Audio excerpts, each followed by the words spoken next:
Tim from Your 6 Tech. Today in this video, I'm going to show you how to get a crossplay voice chat on your PlayStation 5 so you can talk to people on like the Xbox or even the PC.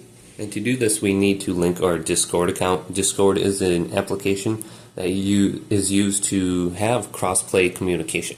So to do this, we want to go to Settings and then scroll on down, and we want to go to Users and Accounts, then go to Linked Services, and then go to Discord right here.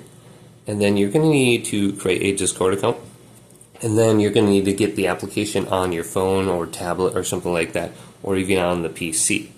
Once you have that linked, you need to open up the application now, and you should be able to join a party chat. So you have to be invited to a specific Discord server. So it will kind of look like this.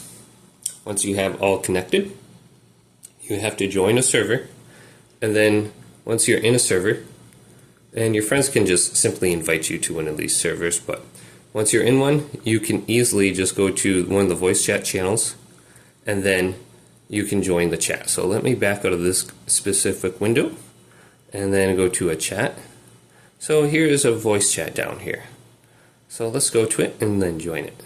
So Fortnite, Halo, let's go to Diablo and join this one.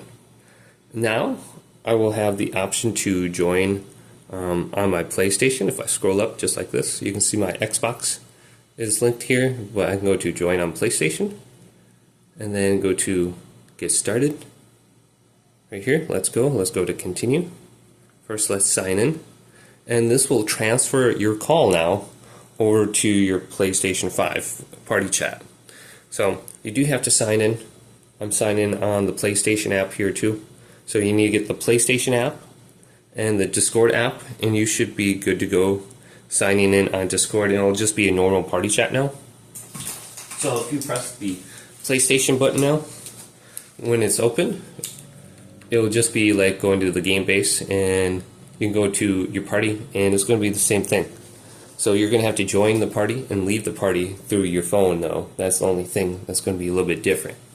But look into it. Hopefully this video did indeed help you out. If it did, leave it a big thumbs up and subscribe to my channel down below for more tech videos coming up next on Your 6 Tech.